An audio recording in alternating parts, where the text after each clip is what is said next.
Sige po, tayo po ay manalangin. Panginoon, kami po ay nagpapasalamat sa gabi ito na kami yung tinipon at pinagsama upang pamilayan ang inyong buhay at ng salita. Panganahan niyo po ang aming kapatid na Sophie at ang inyong banal na Espiritu ang lumubog sa kanya. Ganun din sa bawat isa sa amin na makikinig at tatanggap ng inyong buhay na salita ito. Patuloy namin, Panginoon, ay pinapapasalamat ang lahat ng ito sapagkat kayo, Diyos, mula noon hanggang ngayon at magpaswalan ng lahat. Ingatan niyo rin po ang aming mga kapatiran na papunta pa lang sa dahong ito. At patuloy namin, Panginoon, na pagsaluhan ang inyong salita upang mabusog ang aming spiritual na pangangailangan. Ito po ang aming pagsama namin sa pangalan ni Jesus. Amen. Atin na pong binibigay sa ating kapatid na Sophie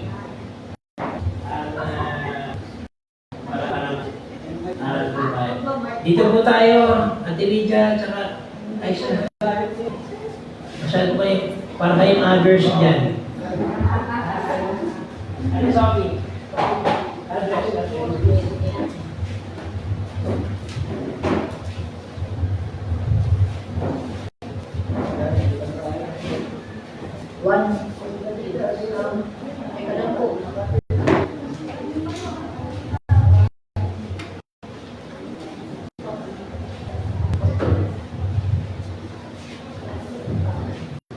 Sa pasimula ko ng ating pag-aaral, medyo gabayan niyo rin po ako ha, kasi mamaya ikaw na po yung sasabihin ko.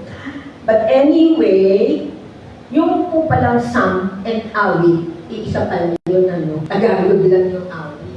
Okay. Pwede po pakibuksan niyo ang Bible sa 107 ng awit. Awit 107. 107. 107.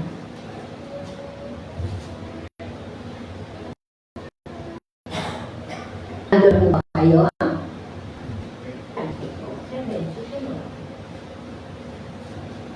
Okay.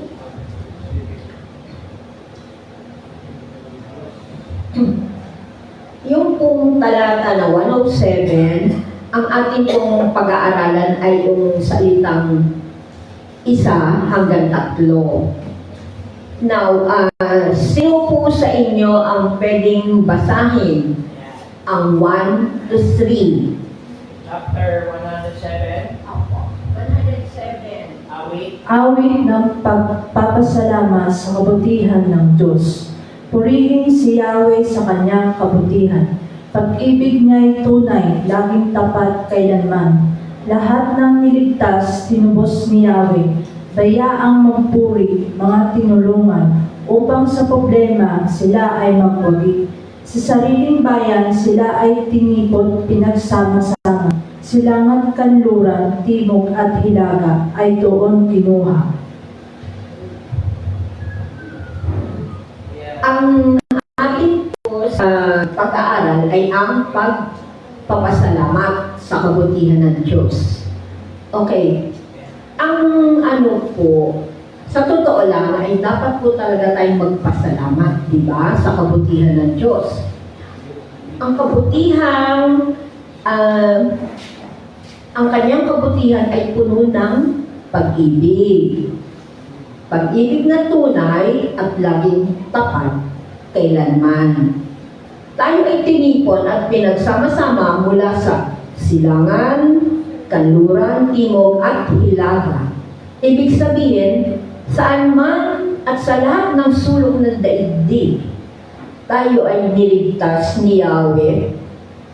Kaya dapat tayo magpasalamat sa kanyang kabutihan. Okay, pwede tayong magbigay ng kabutihang bigay ng Diyos sa ating buhay.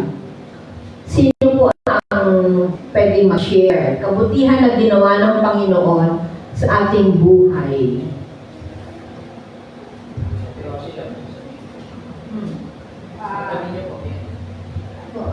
Kami po sa ating lahat mga kapatid. Yung sa akin lang po ang Diyos talaga ay tapat. Ang mga kabutihan na binigay niya sa atin, yung kung diyan tayo sa problema, hindi na tayo pagpabayaan. Tapos siya ang nag-provide sa lahat natin ng pangailangan. Siya po ay tapat kung magmahal sa atin. Kasi po, kahit kailanman, ang bawat isa sa atin, maraming karanasan na naranasan, pero doon natin makita bakit na-provide ang lahat natin ng pangailangan. Kaya, yun ang masabi ko na ang kabutihan ng Panginoon, dapat lang talaga tayo laging magpapasalamat sa Kanya dahil sa lahat ng kabutihan na pinakita niya sa atin at pinadama niya sa atin. Yun lang po. Salamat sa Diyos. Sino pa po? Pwede mag-share. But anyway, meron din po ako rito apat na kabutihang ibinigay ng Diyos. Pwede po ba na i-relay ko? Ha? Ang isa sa kabutihang ginawa ng Diyos ay ang pag-iingat niya sa atin tuwing tayo ay lumalabas ng bahay. Diba? Yung pag-iingat niya. Secondly, mga biyaya at pagkain natin sa araw-araw. Diba? Kung hindi hindi tayo mabubuhay. Pangatlo, pagpapagaling sa ating karamdaman at sakit. Now, ang nagiging resulta nito, nagkakaroon tayo ng malusog na pangangatawan. Kaya, iba pag ang Panginoon ang pumilos sa atin, akala natin, pinapabayaan na tayo, hindi na. Pero sa totoo, oras-oras, lagi siyang nasa tabi natin. Kaya hindi dapat tayo gumawa ng hindi tama. At hindi ba? Hindi tayo dapat gumawa ng hindi tama. Now, ang akin naman, anong kabutihan ang dapat ibigay sa Panginoon? Sino po?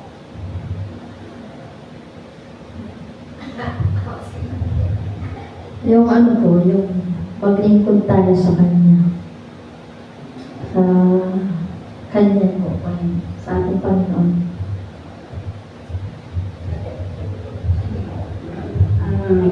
Mahalin natin ng Panginoon higit sa lahat. Kasi siya ang bigay sa atin lahat. Ang buhay natin, pamilya natin, lahat.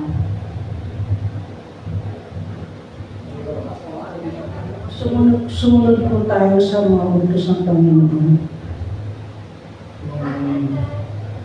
Yung isang kabutihan na masasabi natin na dapat natin ipakita sa ating Panginoon Diyos ay ang kabutihan natin sa ating kapwa. Kasi ang Panginoon Diyos, hindi nga wala na tayong sa Katoliko nakikita nila kaya sinasamba nila natin ang ganyan. Pero simple lang naman sinabi na Panginoon, simple niyo ako na higit sa lahat at yung kapwa ay mahalin nito. So sa pagmamahal sa ating kapwa, yun na yung kabutihan na hinahanap sa atin ng ating Panginoon. Kasi sa may ipapagita yung kabutihan ng ating kinikilangan na bilang tagapagligtas ay naiiwan sa bawat isa ng kanyang banal na Espiritu. So ibig sabihin, doon mo ipakita sa ating kapwa yung kabutihan na hinahanap sa ating Panginoon. Hindi lang yun, no? Sa lahat ng kilikano na buhay. Hindi lang sa tao, kundi sa mga halaman, sa lahat ng... Wala namang nilikha ang Diyos sa patay, di ba? Nilikha niya ang buong mundo, lahat siyang buhay. Tao lang naman ang lumilikha ng namamatay. Tao lang ang lumika ng mga bagay na magdudulot ng kamatayan talaga. Pero ang Diyos kasi iba kung tayo man ay mamamatay, pero meron tayong karugtong na buhay. Pero yung nililikhang tao, wala na karugtong yun, hanggang doon na lang yun. No? So ang kailangan talaga, pagpapakita ng kabaitan sa Panginoon ay pagsunod sa kanyang dalawang utos. At yun nga yung pagmamahal sa kapwa at sa mga kapwa buhay. So, hindi lang yung tao, kundi lahat ang tigaran na buhay. Yun.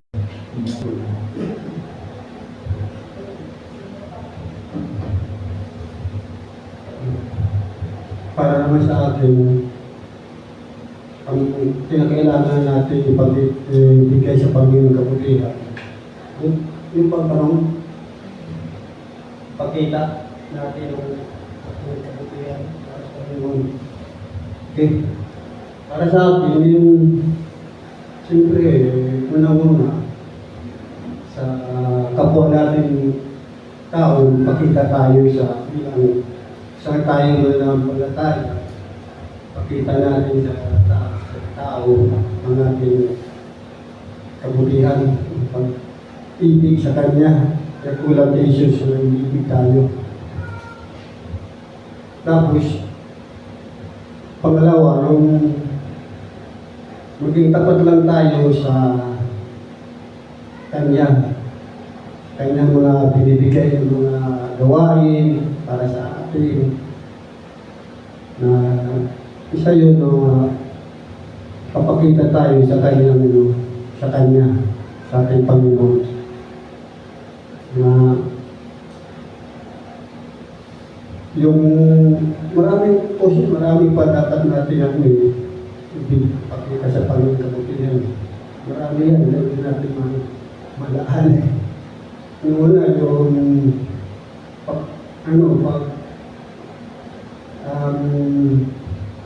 tayo ay bilang isang nanampalataya. Ang pinagkailangan tayo na ipakita natin sa Panginoon yung pinigay ng mga gawain sa atin. Tulad sa, ano ba ito binibigay niya sa atin yung mga gawain? Yung mga gawain mo lang, pakalan natin kayong banal mga salita. Diba? Yun ang napaka-importante dito. Ipakalan natin yung kanyang mga mabuting balita para sa Panginoon. Yun lang, yung naano ko, yung inisip. Pag-ulit yung tanong mo, Madam Sophie, ano yung tanong mo? Pag-ulit mo yung tanong mo? Anong kabutihan ang dapat ibigay sa Panginoon? Anong kabutihan ang dapat ibigay sa Panginoon? Okay. Sa tanong mo, mababasa natin sa awit 106, verse 1. Sabi, pasasalamatan siya sa kanyang kabutihan. Pag-ibig niya ay tunay at laging tapat kailanman. O naman, kasi ang Panginoon sa atin, tapat sa atin. At hindi nagbabago ang pagmamahal niya sa atin. Bilang pagmamahal natin, kabutihan niya sa atin, dapat natin siya isuklian ng kabutihan. Kung mahal mo siya, sundin natin ang kanyang mga utos bilang Kristiyano. Kaya ng pagmamahal sa pagmamahal sa kapwa, pagtulong sa kapwa, ay malasakit sa kapwa, at ganoon din sa mga kaaway natin, dapat mahalin natin. Sa yung hindi yung yung mahalin natin yung masamang gawain natin, kundi ang mahalin natin sila bilang kapatid kay Kristo. Kaya dapat tayo hindi pakita ng tao na tayo sa Panginoon, dapat tayo tapat maglingkod sa Kanya na may pasasalamat, may pag-asa sapagkat ang Diyos ay Ang Diyos ay, ang tinitingnan niya ay hindi yung gawa natin, kundi sa ang puso natin ang tinitingnan niya. Doon niya tinitimbang ang ating katapatan sa Kanya na gumawa ng mabuti sa ating kapwa, pagsunod sa Kanya mga utos bilang tayo ay mga anak ng Panginoon. Yun lang po. Maraming salamat. Mayroon lang din po akong iba. Ang sa akin, ibahagi natin sa ating kapwa ang mabuting balita. Ano man ang natutunan natin ngayong gabi, no? I-apply natin yan sa ating buhay at ipamuhay natin araw-araw. Kasi minsan, kaya malaking bagay tayo nakakapag-aral ng ganito. Minsan nakakalimot din tayo, minsan hindi din natin maintindihan, di ba? But just because nandito tayo, at least meron tayo sharing. O kung ano man ang problema or what. At least, ang sa akin lang, tulong-tulong tayo. At saka hindi ba, ang isa pa sa magandang gawin natin, itong bahay-sambahan ng Panginoon, gawin natin maayos at malinis. Itong kanyang bahay-sambahan, di ba? Kasi iba na rin yung, hindi naman maganda yung nakakalat, maraming mga dumi dyan sa tabi, hindi pwedeng ganon. Kaya dapat talaga bigyan natin ng oras na makapagsilbi rin tayo sa kanyang bahay-sambahan. Now, para sa akin, mga halimbawa, sa totoo, tayong lahat, mga halimbawa tayo di ba sa ating kapwa. Kaya dapat, sa lahat ng ating mga gawain, yun ay mga gawain na bigay ng Panginoon. Basta ang mahalaga, huwag tayong gumawa ng hindi tama. Diba? At kung meron tayong problema, tayo, tulong-tulong, diba? Yung iba kasi, hindi na alam ang gagawin which is not right. Lagi lumapit sa ating kapwa, tayo rin naman ang magtutulungan, diba? Kaya sabi ko, ang pagtutulungan yan ay sign ng pag-ibig. Diba? That's love. Kaya nga ang Panginoon mahal na mahal tayo. Ano man ang nagiging kasalanan natin, humingi tayo ng kapatawaran sa Kanya. Okay, lagi niya tayo pinatatawad. Pero ito na naman tayo, gagawa na naman tayo ng kasalanan. Pero natural lang yun. Pero yung presensya niya, talagang sabi ko nga, Lord, wala akong masay. Ang bait mo. Talaga, kaya dapat gayahin ang Panginoon. Anong mga kabutihan na pwede natin i-share sa ibang tao. Sino po ang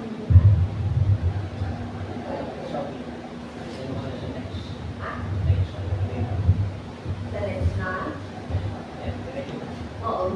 Yung pong pangatlong bahagi, anong kabutihan ang dapat ibigay sa Panginoon? Tama po yung isa na nagsabi kanina, sundin ang kanyang 10 utos. Diba? Yun na nga, gawing maayos, ito kanyang bahay-sambahan. Dahil yun lang ang way para maipakita natin ang concern tayo sa Kanya. Now, sabi ko nga, ano mang magandang balita o mabuting balita ang matanggap natin ngayon, i-apply natin sa ating pang-araw-araw na gawain. At saka sa pang-araw-araw nating pamumuhay. Kasi, alam mo naman ang Panginoon siya rin na nag-guide sa atin. Kaya dapat magsilbi tayo ng mga halimbawa sa lahat ng gawain ng Panginoon. Kaya, huwag natin isipin yung, baka magalit or magagalit, ba't hindi? Pero still, yung ating communication sa Lord, huwag masisira. That's one thing talaga. Malaking bagay. Kahit na tayo, tao lamang, syempre nagkakasala tayo. Kaya nga ang inaano ng Lord sa atin, ask forgiveness at patatawarin kita sa anumang nagawa mong hindi tama. Kaya, yung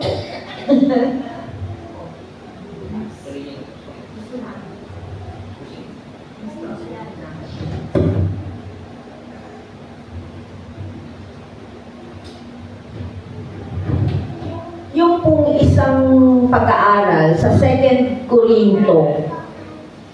2 Corinto,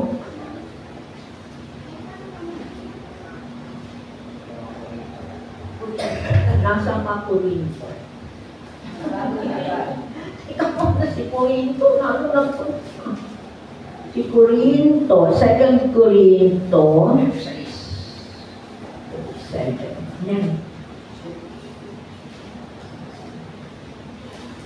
Yan, 2 Corinto. 6, 2 Corinto 6, verse 1. Okay, pakibasa na lang po. Sino po ang 6 verse 1. Are you there? Yes.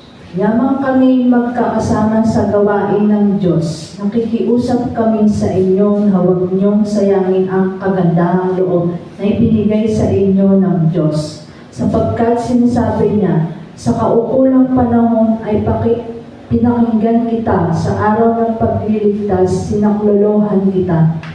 Ngayon na ang kaukulang panahon, ito na ang araw ng pagliligtas.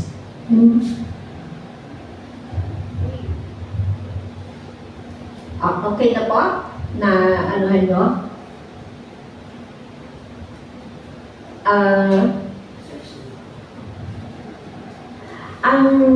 Sa totoo lang, talagang tayo ay dapat magkasama-sama sa gawain ng Diyos.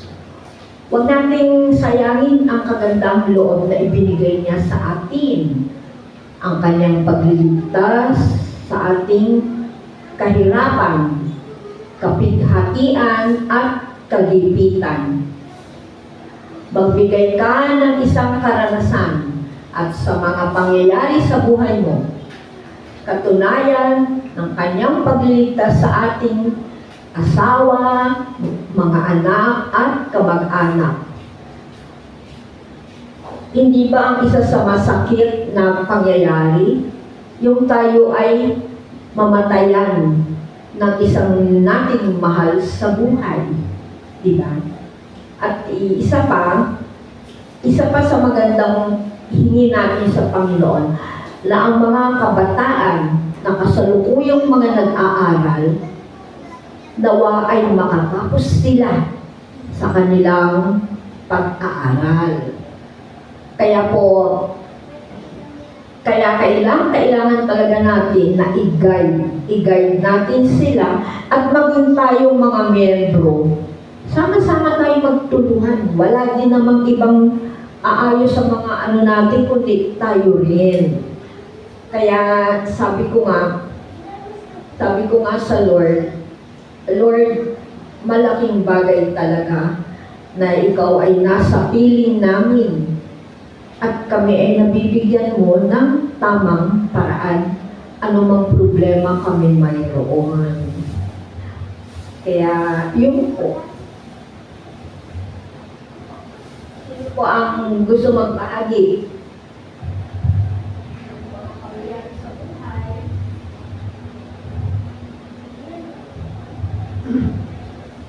Pangyayari sa buhay, kasasabi ako, maraming beses na yan. Pero, inausap ko lang yung Panginoon na talagang hindi rin ako yung pinakayaan. 50-50 yun. Talagang yung karanasan ko sa buhay. Tutusin, wala na ako ngayon dito, di nyo ako kasama. Bukod sa pagkakasakit ko, nung punta ko ng labot na akong istorya yun. Talagang grabe yung mga pangyayari sa akin. Pero, bilib ako sa Panginoon. Hindi ka talaga pinapayaan pagka ikaw ay nag-ano ka sa Kanya. Nag-pitri ka. Hindi ka sa Kanya ng tulong. Talagang pinapakinggan ka. Nangyayakot ako pagka pinipinto ko yan. Talagang grabe. Habang hindi ko lang mabahay, kayo lang magkakasakit sa parang isang ko.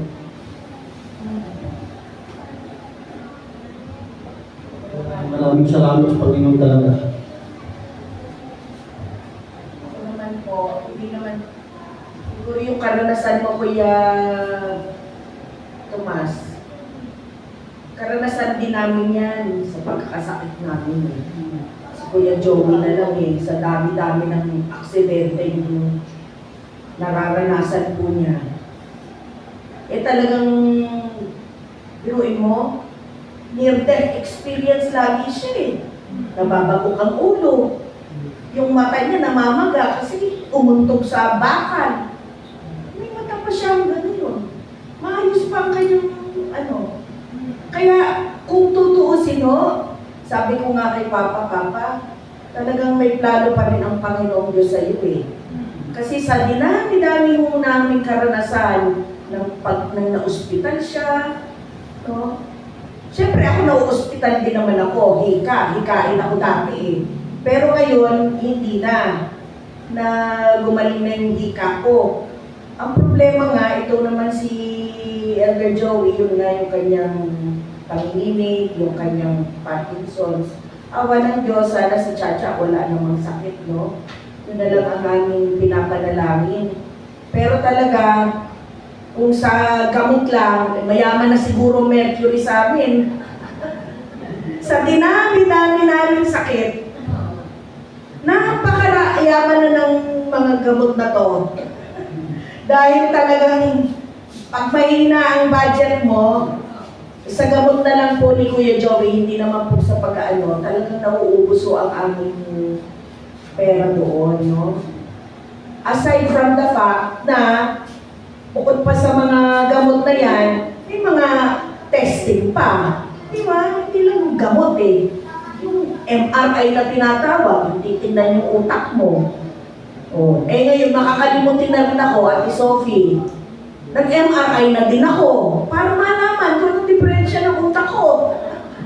Kasi makakalimutin na ako awa ng Diyos, wala naman pong problema yung ko. Nagtataka lang ako talaga, bakit makakalimutin na po ako? Kaya magpapasensyahan niyo na ako minsan, sinabi na sa akin, mamaya-maya nakalimutan ko na. O kaya sinabi na yung pangalan, mamaya-maya nakalimutan ko na. Oo, kaya, yes. Well, pinag-aaralan ko din po, siguro, i-transcend the family kasi yung kamag-anak ko, may ganun din sakit yung anong tawag doon. Pastor Henry, kamag-anak natin sa Bicol, Alzheimer.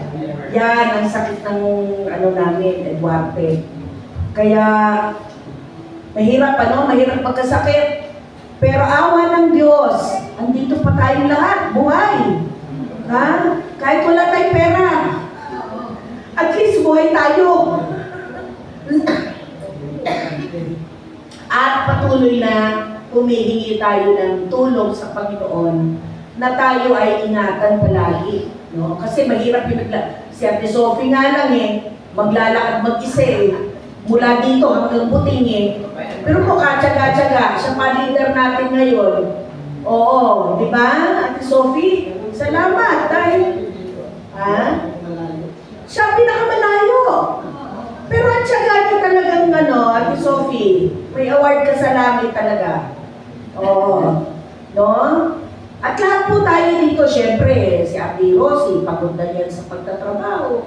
Pag hilot-hilot niya lagi.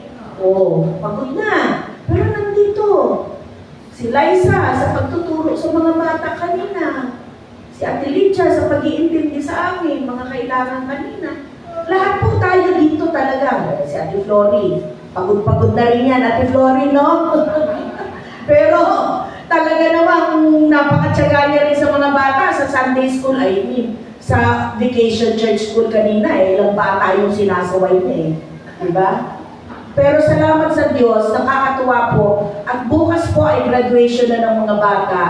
Kaya nagpapasalamat kami sa Diyos dahil iningatan po niya kaming lahat, yung mga guro, mga assistant teacher, yung mga nanay, na tumutulong sa atin. Maraming salamat po sa Panginoong Diyos. So, yun lang po ang masishare ko. Hindi man masyadong kaugnay dun sa tinatalakay mo, Ate Sophie. Pero, Yun na lang po siguro masasabi ko yung pagpapasalamat sa Panginoon na tayo mo ay palagi nang iniingatan sa araw-araw. Oo, yun lang po sa pastor. Baka may dadagdag si pastor. Baka yung iba pa po ay may sasabihin. Okay na? Okay. Kayo na daw, pastor. Paglalago na. Okay. Salamat, Sophie, o sabi sa iyo, sa awa ng Diyos, makakaraos ke. Palakpakan po natin ang Panginoon sa gabi ito. Okay, doon po sa ating unang binasang talata, actually sabi ko kay Ate Sophie, nung nag-usap kami nung isang gabi, focus ka na lang doon sa verses 1 to 3. Ano po? Balikan po natin yun. Anong chapter na uli po yan, mga kapatid?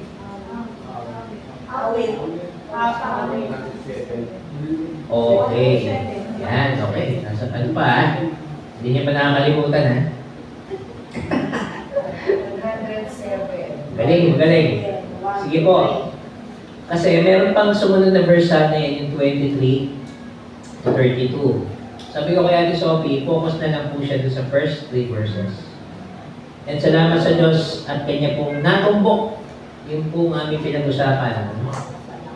Okay po, sa pangkahalagan mga kapatid, itong 107 na chapter, o yung chapter 107 ng Aklat ng Awit, ay isa pong awitin, literally awit po ito, no? Song, isa song. Ano? Para po sa ibang mga scholar, yung iba po dito ay likha ni Haring David. At hindi lang siya, kundi yung kanyang team. Meron siyang parang praise team sa panahon niya. Ano?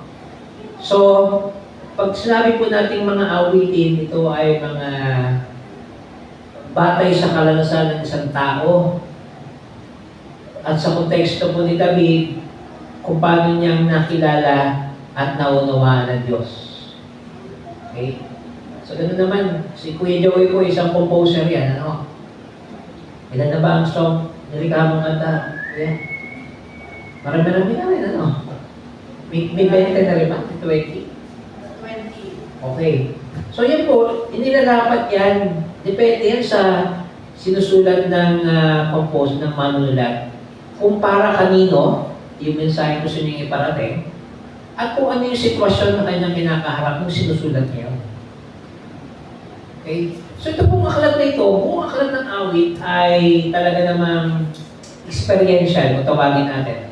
Batay po sa aktual na karanasan ng mga manunulat na meron pong pagkilala at pagkatakot sa Diyos. Specifically po si Haring David. So, ano po yung buod nito? Awit ng pagpapasalamat sa kabutihan ng Diyos.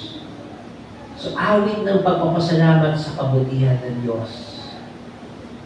Yung palang Thanksgiving, hindi lang pwede sabihin through words, kundi sa pamamagitan ng awitin.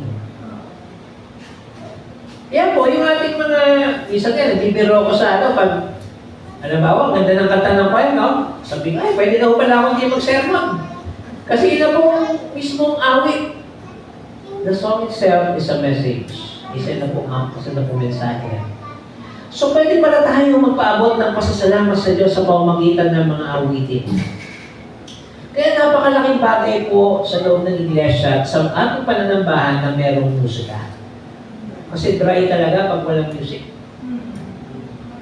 And kayo po, mga choir members, praise team, tagapaghatid din po kayo ng mensahe. Tandaan niyo yan, mga kapatid. Kaya, magkakauna yan, ang ating pong musikero, ang ating pianista. Imagine, pag walang music talaga sa pananambahan, dry, di ba? So, in a way, yung pong awitin ay isang expression ng pagpapasalamat sa Diyos. So kapag tayo po pala yung maawit na mga papurit pagsamba sa Diyos, ito ay isang paraan ng ating pagpapasalamat sa Kanya. Okay? Ngayon, Gusto kong bigyan ng pansin yung sinabi dito sa ating talata. Ano? Tungkol sa pag-ibig. Actually, pinakilala po dito ang Diyos bilang Diyos ng pag-ibig. Ano? Sabi niya po dito, purihin si Yahweh sa kanyang kabutihan. Pag-ibig niya yun po, tunay, laging tapat, kailanman. So kung meron pong pag-ibig na tunay, meron palang hindi. Tama po? O paano nyo malalaman kung hindi tunay ang pag-ibig ng bawat isa? Sa panahon ng kagipitan. Yan, nakakaalaman dyan. Pag wala ka ng pera, pag may sakit ka na, kilala ka lang ng tao pag may pera ka. O kilala ka lang pag well ka. No? Pero pag wala, ayun talaga, Ate Grace, may mga ganyung tao. Hindi talaga sakit o likas na makakalimutan yun. Sinasadya nila makalimutan yung mga taong special sa inyo. So selected, ano lang, piling mga circumstantial lang na nakikilala natin yung tao dahil meron tayong makukuha sa kanya. In a relationship, mga kapatid, huwag tayo lumayo. Sa mag-asawa, minsan nawawala yung love na kasi emotion yan eh. Pero pag minahal ka ng tao, pag tinanggap ka kung sino ka, that is true love. Ano? Sa kabila ng iyong kahinaan. Hindi lang yung iyong malakasan, kundi kahinaan mo, tinanggap din niya, pagmamahal. True love yan. Pero pag nagpakasal lang kayo dahil gusto niyo mag-extend ng power o wealth sa mundo dito, mababaw yun mga kapatid. Especially yung ating mga political dynasties, no? Tsaka mga businessman. O papakasalan lang kita kasi gusto ko mag-extend ng aking negosyo. Yung mga pinagkasunto, ano? Pinakasalan ko to dahil sabi ng magulang ko para mag-expand ng aking kaharian. Yung aking dynasty. Political dynasty, nangyayari po yan. Sino po ba dito ang Sara Duterte? Maiba tayo. Paano po yan? Nag-resign na siya as DepEd, ano? Tsaka, magulo sila ngayon, ano? Kala ko nga, unity team eh. Magulo sila. O, nakikita nyo na kung sino talaga sila, ha? Okay. Pero ganun pa mga kapatid, ang point ko lang, mapasara ka man o mapaibang partido mo o choice mo ng politiko, nangyayari po yan. Actually, mararamdaman mo naman kung tunay din ang pagmamahal nila sa isa't isa. Si BBM at saka si Sara. O balik tayo sa kanila, no? True love kaya talaga sila, mga kapatid. O dahil, okay na nagsasabi, ha? Ang hirap, di ba, pag pinag-usapan niya sa larangan ng politika ng tao. Ano talaga? O sa mga big businessman, saka mga negosyante. In fairness naman sa mga kapatid natin negosyante, no? Yung mga maliliit na negosyante, wala problema eh. Mararamdaman ko yung true love, saka genuine love. Pero yung mga malalaking negosyante, sige nga. Lalo na pag nag-away na sa usapin ng yaman at saka ng teritoryo. Wala nang true love doon. Ano? So kung meron palang tunay, merong hindi, yun po malinaw, ha? At ang ating Diyos, tunay ang kanyang pag-ibig. Yan po yung hindi natin pwedeng matawaran. Paano po natin naranasan yun? Sinabi niyo na kanina, yung expression ng pag-ibig ng Diyos. Yung sinabi ni Kuya Peter, paulit-ulit tayo nagkakamali, di ba? Pero binibigay niya tayo ng chance. True love yun. Kasi tayo-tao, sumusuko tayo. Kaya nga nagkakaroon ng hiwalayan blues eh. Maparelasyon man yan, mapapolitika, magkaibigan. Pero ang ating Diyos, hindi bumibitaw sa atin. Okay? So, tunay siya. Ano po yung sumunod? Laging tapat. Yan. So, lagi po tapat ang Panginoon sa atin. Bagaman tayo po ay hindi laging tapat sa Kanya. Siguro, sabihin ng Diyos, napaka-unfair niyong mga tao. Pero dahil wagas sa tunay Kanyang pag-ibig, nandiyan pa rin siya para sa atin. Ano? At ito po maganda, mga kapatid, kailanman. Laging tapat, kailanman. So, hindi nagbabago. So, consistent pala ang Diyos mula noon hanggang ngayon. Okay? So, tungkulin na lang natin bilang mga tao, huwag naman natin abusuhin yung kabailan ng Diyos sa atin. Sikapin natin mamuhay ng ayon sa Kanyang kalooban at nais. Kung tayo po ay magkakamali, ay hindi naman maiiwasan yun. Tulad po ng ating paksa noong isang linggo, habang tayo nasa katawang panlupa, nagkakasala tayo. Sa isip, sa salita, at sa gawa. Pero dahil po sa biyaya kabag ng Diyos, binibigyan niya tayo ng pagkakataon na bumalik loob at magbalik loob sa Kanya at magpanibago. So meron po tayo dapat ipagpasalamat sa Diyos sa gabing ito at ang lahat ng Kanyang kabutihan ay sapat para sa atin. Yung goodness ng Diyos, sapat, minsan higit pa. Ito na lang po tandaan natin mga kapatid. Pag sumobra naman yung goodness ng Panginoon sa atin, check naman natin. Huwag natin kakalimutan ibahagi. Alisin natin yung nature ng tao na kapag meron tayong mga natatanggap, ay atin lang talaga.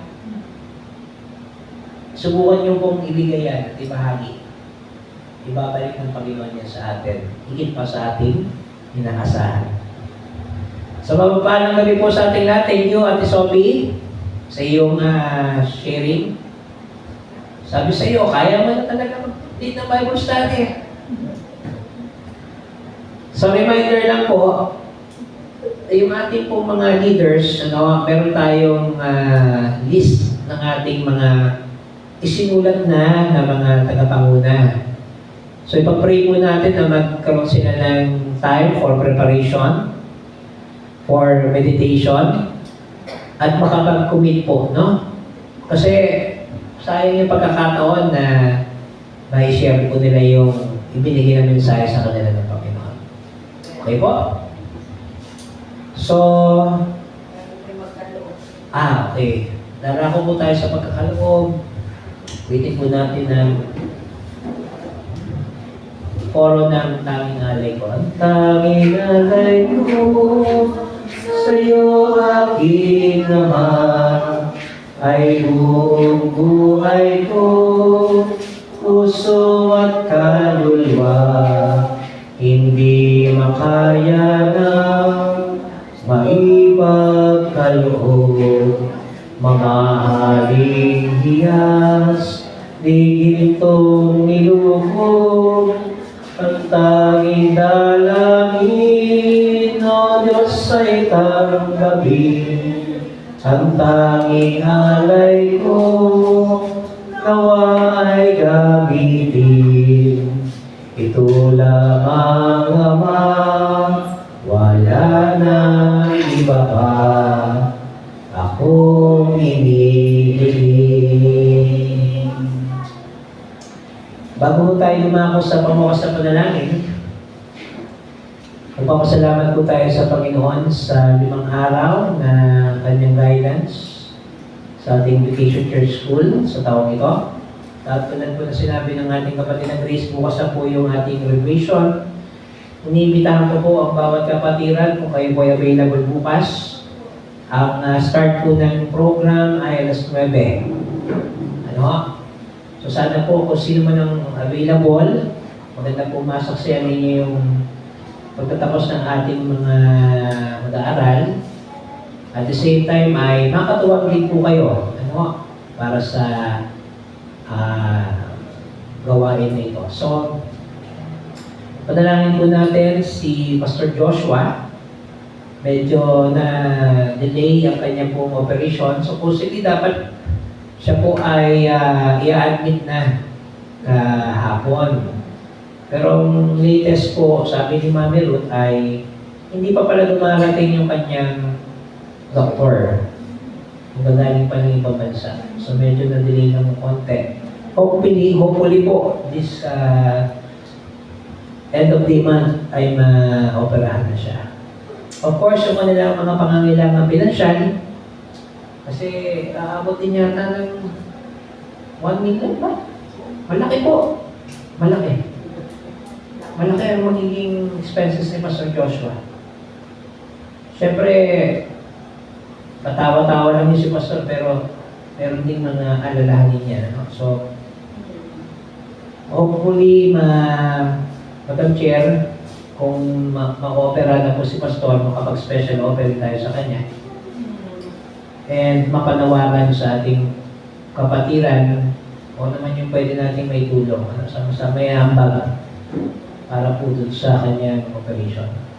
Hindi naman magsasabi na si Pastor siyempre, pero ako na ang magsasabi on his behalf para po dito sa kanyang nalalapit na operasyon. And still, nagpapasalamat po tayo sa ating anniversary month.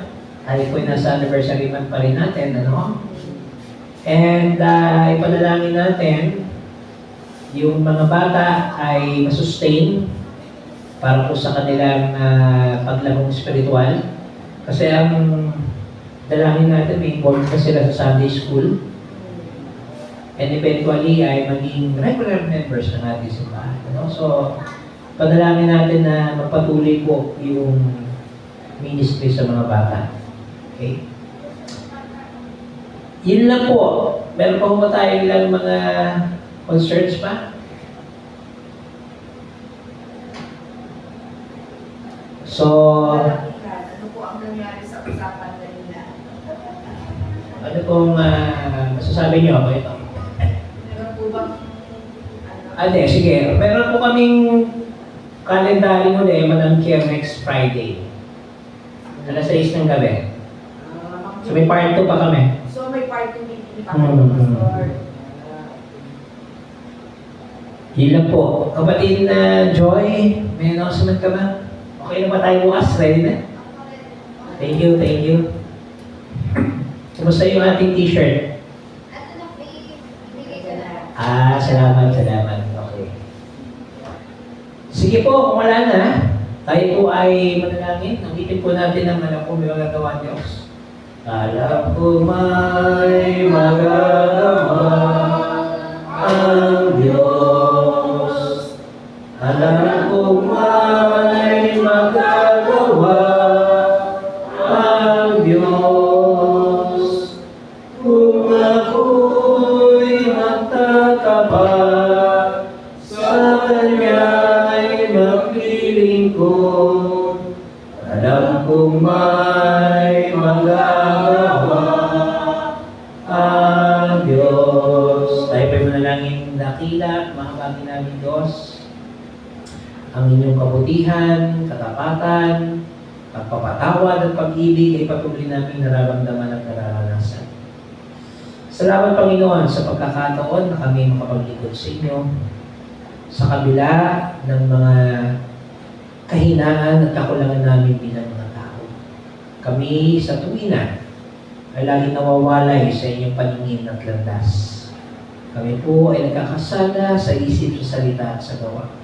Pero naroon kayo Panginoon at patuloy na binibigyan kami ng pagkakataon na manumbalik sa inyo. O kaya Panginoon, ang bunga ng aming pasasalamat ay kulang. Subalit hindi pong dinggin at tanggapin Panginoon ang aming mga pasasalamat na ito. Sa pamamagitan ng mga awitin, ng aming pagkilos, ng aming paggampan at paggawa sa inyong pinagkatiwala sa amin na ministeryo, ay malugod po namin iniaalay ang bawat isa sa amin sa inyong harapan sa oras na ito. O kaya Panginoon, salamat din po sa aming kapatid na Sophie sa kanyang pagbabahagi ng mensahe buwan sa inyo. At sa bawat isa na nagbahagi ng kanilang patotoo at karanasan sa kung paano nakilala nila kayo, Diyos, bilang mabuting Diyos, tapat na Diyos, at Diyos ng pag-ibig. Panginoon, dalangin namin ang aming Pastor Joshua sa kanyang nalalapit na operation. Panginoon, sa inyong panahon, nangyayari ang bawat bagay. O kaya naniniwala kami, Panginoon, na yung pagkaka-delay ng operasyon ni Pastor Joshua ay meron pong dahilan. At sa inyong panahon, magaganap ang naturang operasyon upang makatulong sa kanyang pagpapalakas at pagpapagaling. Dalangin din namin ang kanyang pangangailangan pinansyal. Panginoon, ipuin niyo po ng inyong mapagpalang kamay ang bawat isa sa amin. At kasangkapanin ninyo ang iba pang mga individual at ibang mga tao, mga samahan at organisasyon upang maging daluyan ng pagpapala sa pangangailangan pinansyal ng aming Pastor Joshua. Panginoon, dalahin ko rin po ang kanyang ina sa aming kapatid na Ruth. At dalahin ko rin, Panginoon, ang kanilang mga balaki kulang ngayon sa mga susunod na panahon. Panginoon, dalahin ko rin po ang pag-iingat at tagumpay ng Vacation Church School graduation sa araw ng bukas. Salamat po sa mga guro, mga volunteers, sa mga staff, sa bawat pamilya na nakiisa at nanalangin at nagpahayag ng kanilang pagmamahal at pagmamalasakit sa ministeryo ng mga bata. Tulungan niyo po kami, Panginoon, na may pagpatuloy ang gawain ito sa abot ng aming makakaya. Panginoon, hinihiling ko rin ang inyong patuloy na pagkasi sa iba pa naming mga kapatiran na nakakaranas ng mga karamdamang pisikal, mga suliranin sa kanilang tahanan, mga personal na problema, Panginoon, at iba pang mga bagay na maaaring maging hadlang upang kami maglingkod sa inyo.